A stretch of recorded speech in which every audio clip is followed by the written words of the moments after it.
Hello, everyone. Welcome to this week's edition of the Extra Point. I'm here with Callie and Zach. You're learning your direction. I am. I'm actually looking at you before I say your name now. We're going to talk briefly about high school football. I got our weekly picks last. We're not even going to talk about weekly picks last. No, we're not. Yes, we are. Yes, we are. All right, yeah, because I'm in the basement with Callie now. You're not in the basement. We're 2 games behind. You know, when you get to the bottom of the barrel, you can always pick it up. Well. All right, let's talk high school football playoff action.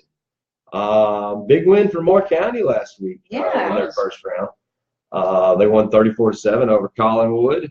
Unfortunately, now they move on to play number 1 Huntington in their away at Huntington. So congrats to the Raiders down there in the Moore County. Unfortunately, things didn't go as well because Huntington beat Fayetteville 64-14. And considering that Fayetteville and Moore County had a pretty close game in the regular season, it's going to be a tough road to climb for Moore County. But I think they turned their season around. Oh, yeah. It's just had a great season, especially for a team who's been kind of played the last couple of years with some down seasons. So I'm glad to see them in the second round of the playoffs. Yeah, I'm glad to see any local team, being rewarded. And it shows these kids, if they go into Huntington, play them a good game or get beat, get a shellacking, I think it shows them what they got to do and where they got to move. Anyway, let's move on. Hillsboro beat Shelbyville 47-12, so Shelbyville is now done. And Shelbyville was an inconsistent team all year. Yeah, and they really struggled to move the ball against Hillsboro, who had one of the top defenses in the mid-state. So. Yeah, and I was kind of surprised Shelbyville was seated above Hillsboro, but because Hillsboro is usually a pretty good team. South Pittsburgh, other teams in our area. South Pittsburgh won. They will be playing Joe Burns next at home. Of course, they're number 1 seed, so they'll probably be at home throughout the playoffs until the finals. Marion County won, actually. Now they take on number 1 Trousdale County. If you ever know anything about Tennessee, Trousdale County has got like 10 state championships, maybe more. So they are a very good team. Sequatchie County lost, actually in a close one to Red Bank. It was a pretty close score. So nothing to hang their heads on going into that because Red Bank was the number 1 seed. Right. That's really all we got on high school football. Moore County is the only one moving on. South Pittsburgh's the only one moving on. And Marion County is the only one moving on in our area. Let's talk basketball real quick because basketball season's just around the corner for college and for local. I know some of the middle schools have already started, right, Callie? Yeah, the North Gators played Monday against West Middle. Gatorettes won. They advanced to 2-1 on the season. The Gators lost. How difficult is it for you to have middle school Gators when you hate the Florida Gators? Well, I can. They're not the same color, so that helps. And you know what? Like Florida basketball and Florida baseball really don't bother me too much.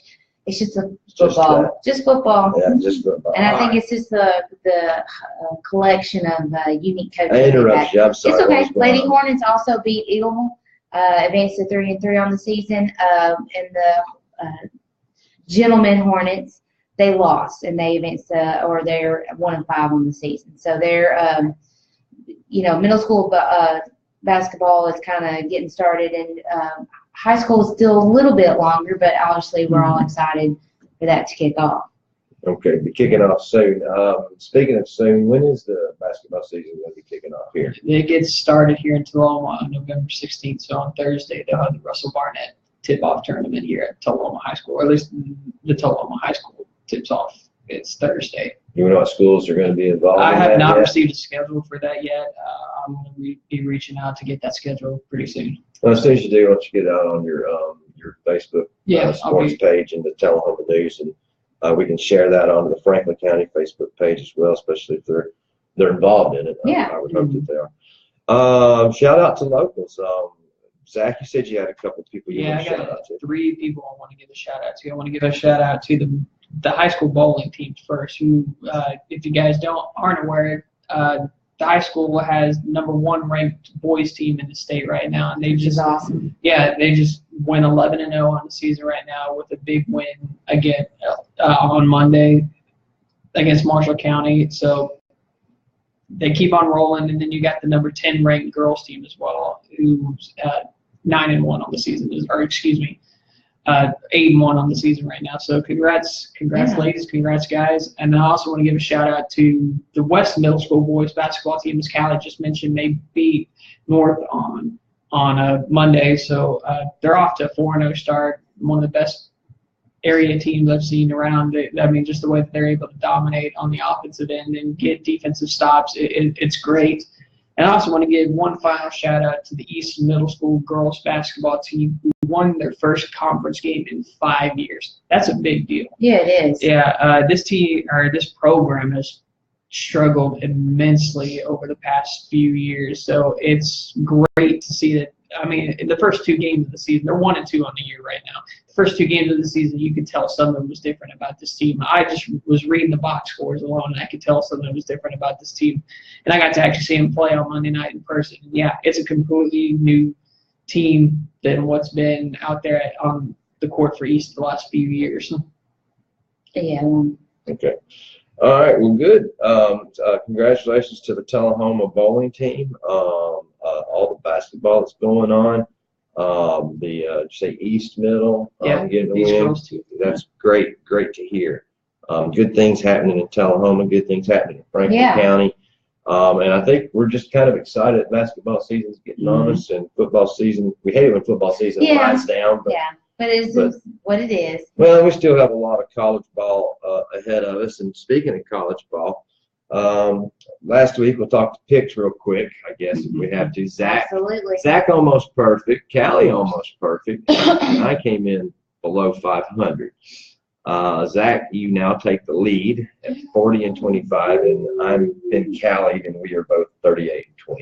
It's important that we were 6-1 for picks last week. Me and Zach were. We only missed one. Well, you know, I went out of my comfort zone a little bit. It was one for me too. Yeah. Yeah, I think it was one that I screwed up right. the Penn State one. Yeah, you picked that one right. No, I picked Michigan State. Both of y'all picked Penn State. Yeah, so it was. And I picked Oklahoma State, went with the mullet, and then got shot down. I think one of the first games we started is where I messed up because I picked Florida to beat Missouri, and we're going to talk about that one real quick because Florida looked hopeless. I mean, I watched that game, and they should be ashamed of the way they played. That was the something. way they came into the game. I think it's just what has been going on all season, and finally their true colors are shining. It doesn't surprise me in the least. Well, usually I think you stand up in a situation like that. The best comes out. Yeah. You know, there was nothing. I mean, the Florida quarterback at one time the announcer said he was on the sideline telling his players, "Come on, we're Florida. We're better than this." And apparently they didn't give a crap. So it was a bad game to watch. And, you know, I don't like Florida, but I also don't like seeing players dejected and you know.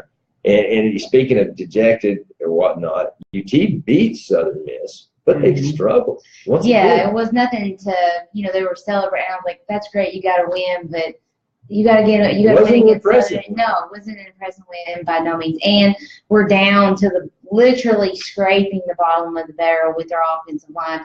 And then we had to, of course, pull a red shirt. Should they have pulled the red shirt freshman? I think they were stuck. I'm glad I didn't. Exactly. I'm glad I didn't have to make that call because that's tough. Yeah. I mean, you're 9 games in, and so that's a whole year of not. Of losing eligibility. Yeah, and but hopefully, I hope something good. All I can do is hope that something good comes out of it for him. You know, and with the way things are looking, his chances of starting and will like be one better. One of the other announcers had said that, usually, especially at a home game, you've got a lot of walk-ons that don't generally play on the sideline. One of those is probably a walk-on quarterback. Yeah. You could have put him in. You could have. And at least got through the game. Your season's pretty much shot. It almost So- though looks at times like he doesn't, like Butch doesn't really care. He's just like, it is what it is, and I'm keeping my job until the end of the year. And then there's other times when it seems like there's hope. It's just, there's so much, it's so quiet right now. Well, and I think when they came back out, I think it was the second half, and they decided to go with the redshirt freshman. They put him in for 2 plays, and then the other quarterback comes back in. Yeah, And that to me was just like, if you knew. then That why he did was- you do that? yeah. Yeah, you could have run a wildcat or something Yeah, like that in place. Yeah. So, with that being said, a big commitment from Knoxville has now decommitted from the Vols. Yep. Can't remember his name. It was offensive But play. he's like the number one D-line. Yeah, number O-line. one player in Tennessee, I think. And now he is uncommitted and is looking at other schools. Don't you think it's about time they pull the trigger? This is just something that's. I think what Missouri's averaging about 55 points a game offensively, I think they said. So there were already 10-point Defensively, underdogs. they're averaging about 55. Yeah. Giving up about 55. Unless So- they're playing Florida. Yeah. I think you lose to Missouri on Saturday, then I can't see us pulling off the SEC win. I just don't see it. Well, Vandy. I don't even see Vandy brings their A game. I Against mean, Tennessee, they do. yeah, they do, and Yeah, they're look, not it's good. bad. I mean, they've struggled. You know, they're not bad by no means. And with Chuck Webb still there and their quarterback still in good health, I don't know. I don't see us winning that game. I really don't. All right. Well, Georgia and Alabama both won tough games last week. Yeah, they did. Yeah, I just think Georgia wasn't playing their best ball. I hated to see that because I really like Well, I mean, South Carolina's not an easy team. They were 6-2 going into that yeah, game. I just think they could play. Could have been that they were looking at a little bit of a head Yeah. for this week, as we mentioned, as we're about to talk about. They got to face Auburn this week. Yeah. So, And Auburn looked good. Yeah. Alabama, it was a tough game. They didn't take it lightly. You knew LSU wasn't going to be a pushover. no. No. So, let's see. Oklahoma State. Did anyone actually punt in that game? I didn't watch Briefly. it. Yeah. I watched that. There are moments in there that each team punted, but it wasn't often. All right. Ohio State and Penn State both lose again. Excellent Saturday by any stretch. I didn't see that. Penn State barely losing. I saw that one coming too because Michigan State had already beat Michigan earlier in the season, so I Yeah. thought that was Well, an upset. And I would have thought Penn State had a better chance to get. I figured they'd be ticked off enough. Ohio State just got shellacked. Shellacked. Who It were wasn't they even playing again? close. Iowa. Iowa, yeah. Yeah, so They lost at Iowa big time. yeah, that was kind of an embarrassment. But we'll talk picks. We got some good games coming up this week, and I guess we can get to some of the picks. Anything else you guys want to touch on before we go to the picks? No. All right, Yeah. let's move on. All right, right now I got number 12. We got a lot of good games this week. Yeah. We've got number 12 Washington at number 21 Stanford. I always like those underdog Yeah. home teams. Washington has been kind of hot and cold too. I don't know. But Zach, you go first. You got you. Yeah, I think Washington's gonna come out and try to make a statement, especially after last year losing to USC. I know they're not playing USC this week, but I'm going Washington in this game. I'm probably going to go with Zach because I think Stanford's a little down. Yeah. However, this is one of my potential upset games of the week. And I think Washington is getting kind of snubbed but right now, I think, by the committee, and they have something to prove. Washington. All right. All right. Now then, number 24, Michigan State at Ohio State. Can Michigan State pull the three-peat this year of upsets? I think so. I mean, they're on a roll this year. They beat Michigan. They beat Penn State. Now all that's left is Ohio State. Come on, let's do it. Let's just, All right. So Callie's going with Michigan State. She's riding the wagon. yeah, might as well. I think Urban Meyer tore into somebody's butt this week. Yeah. I think there's be some changes offensively, defensively, and I think the Michigan State wave comes to an end this week. I'm going with Ohio State. I think of all of what you said, and then Ohio State returning home to the Horseshoe. Yeah, I it'll think be a good game for sure. Yeah, I'm Come going on, Ohio Michigan State on State. this one. All right. Once again, Oklahoma State and Iowa State. Can Iowa State continue their I know they had the letdown. That was the one game last week that we all picked that said had the potential of the upset. Yeah. West Virginia pulled it off. Yep. So Oklahoma State at Iowa State. Oh, I'm Nancy's sorry. yawn. I'm sorry. Or you just let us No, know. it's not that. I'm going to say Oklahoma State coming off that loss. I'm going to go with Gundy again and hope that I don't get burned.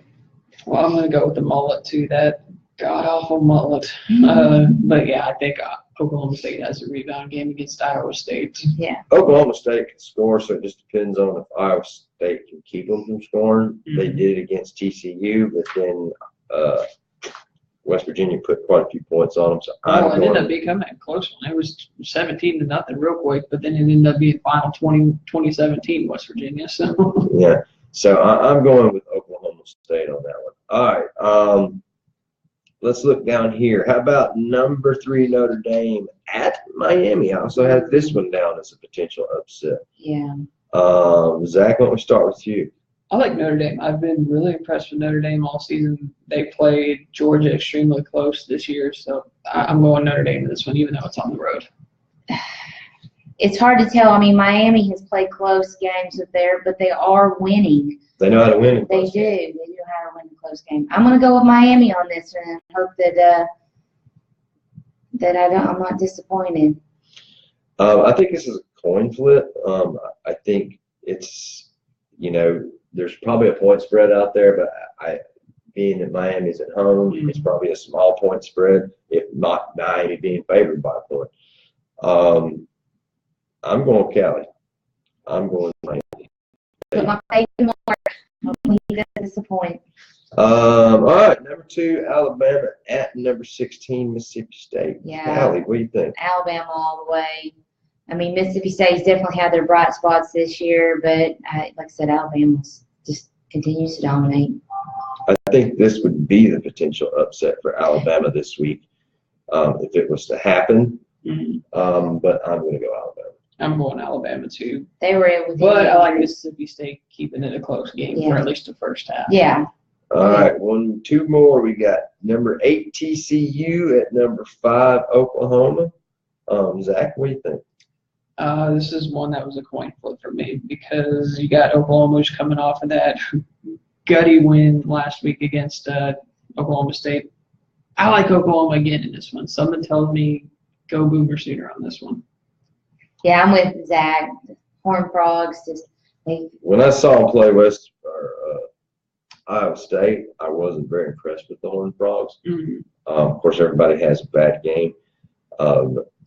I think Baker Mayfield kind of set himself up for a potential Heisman this past weekend, and I'm going. Yeah, tossing for 598 yards against Yeah, Oklahoma that doesn't hurt. Yeah, and if he loses this game, it's the possibility he loses the Heisman. So there's a lot on this game for him.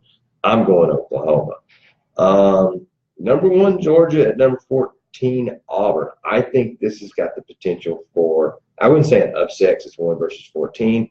But I do think that Auburn can beat Georgia. What do you think? I think it's going to be a test, but I still like Georgia coming out in a close one. Yeah. I really like Georgia in this one. I think they've clinched the East, so there's nothing really worrisome for that. But they're now playing for national championship. Exactly. So they're every game's important from now on. So, yeah, Georgia, absolutely. Although I think it'll be a really great game. I think it's going to be a great game, and I think there's going to be a lot of disappointed Georgia fans out there. Ooh, he's predicting an upset. Look at that. Auburn. Oh, boy. All right. With that being said, we got quite a few upset games, some that we've kind of mentioned, but I've got some written down here, guys. Is there anyone that particularly sticks out? I think you guys know which one I think sticks out. Yeah, Georgia Tech, I think has a good chance of beating Virginia. Yeah, I'm with him on that one. Yeah. All right. Although Iowa at Wisconsin is probably another one that I'd pick too. Iowa, Wisconsin, yeah, that would be a good one. I just don't see a Kentucky advantage. That's pretty. Yeah. It'll be good to see what we've got in store for us as Vandy-wise. I think the one you watch out for is Mississippi State. I already kind of picked Auburn to win, but Mississippi State for me would be. Interesting. I like the home team. Mm-hmm. So, all right, talking about the home team, Titans were at home this week and they won 23-20. You were at the game, right? Yeah, he's a good No, look. I didn't get it. Oh, you didn't go? I was gonna say you're a good It was a good one.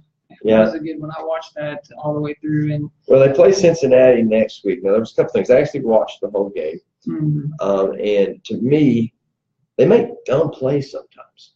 All right. There was twice in the third quarter, maybe in the fourth quarter, it was like 3rd and 5, and they threw 2 20-yard passes down the field. Now, I'm not saying you don't do that. Yeah. But if they would have just gotten a few first downs, kicked the field goal, the game wouldn't have been as close as what it was. Yeah. So one of them was an interception. Yeah. I mean, you can point at all these plays, but a win is a win. That's true. At the end of the day. Yeah. You can't take lightly. A win is a win. So, and I mean, it's just the learning experience in Mariota. He's not traditionally a pocket quarterback. So whenever he has to make this adjustment, obviously his leg's still not healed. Well, he looked better. He looked a lot more mobile than he had. But still, he still was maintaining mostly in the pocket. So I think that's just him being a younger quarterback at times, not reading. Well, I think that. And you got to remember, Baltimore has traditionally had one of the top defenses in the NFL. So. No, I don't disagree. Baltimore does. They're actually on my fantasy football team for defense. And I don't know if Marcus Mariota made that call to throw downfield, but when you needed 3rd and 5, go for 6 yards. Yeah. I mean, that's just my personal opinion. If you need you got a 3rd and 2, and everybody's stuck up on the line and they're trying to stop the run, great time to do a play action thing. Yeah.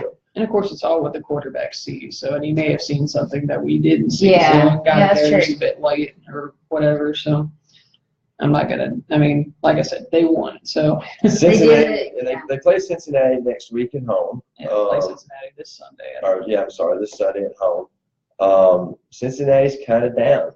But these are the team games sometimes the Titans struggle with. Well, this is a must-win for Tennessee as well. So, like I said last week, I felt good about them heading into this one. I felt great about this one. Plus, has anybody heard if AJ Green's playing or not? No. I haven't heard. I don't know. I mean, I know he was kicked out of that game. But for putting a sleeper hold on Jalen Ramsey. But I saw that. I don't know if it went further than just a one game. Should have, because that was a bit ridiculous on his end. But that's also I have a distaste for Cincinnati. So, but like you said, Cincinnati struggled. They haven't been able to get anything done really offensively. So I like Tennessee. Hey, we got Christopher Barstad joined. Yeah. All right. Well, I like the Titans to win this one. It's just typical Titans. I think it's going to be a close one. Oh, yeah. So I like the Titans to win too, though. The Titans are now the front runner in the AFC South now. Well, especially Houston's probably. I was going to bring that up since. But Blake Bortles has been playing well. Yeah. I mean, it's between the Jaguars and the Titans, and I thought that's the sentence I mean, if Blake Bortles plays good, the Jaguars are dangerous. They have a very good defensive team. Yeah. So all they play well. Their team plays well. The Titans got to get the running game going. They haven't been making sacks like they did last year. I don't know what has happened. But everything that was good about us last year isn't quite as good this year. Well, then you do have the NFL leader in interceptions, though, with Kevin. Well, it helps you get 3 in one game. Yeah, well, exactly. And then he had, 2? That is good because he's actually a local MTSU boy. Yeah. And I know Chris Barstad would like to hear us shout out to MTSU. Well, I'm also and I'm not even sure if he was drafted. I can't remember. I'd have to look at the story. So, but he's a good story coming out of the Titans. So, congratulations to Kevin Byard, right? Mm-hmm. Yeah, and MTSU putting somebody out there. All right, well, let's move on, and I want to talk Predators hockey briefly. Predators won last night. They're on a 3-game win streak. Good deal. Been on a road trip, so basically 4-game road trip, won 3 out of 4. That's good. Yes. A big overtime win in Los Angeles the other day. I don't know if anybody saw it. I stayed up late. But RV scored in a breakaway. Just wanted to root on the Predators. Get a chance, guys, to watch Predators game. They're a lot of fun. You stayed up and watched one. I know you've watched a couple. We're not going to regale you with any more Houston Astros talk this year. And I guess that's it, guys. All right. All right. Well, we appreciate you joining us. You can always reach Zach at. Reach me on Twitter at Zach Birdsong. You can always reach Callie. On Twitter as well, NewsGal27. We're always looking for sponsors. If anybody would like to sponsor the show, we'll be more than happy to talk about your business. We appreciate you joining us, and give us a call and let us know what you think. Thanks, Have a guys. good one.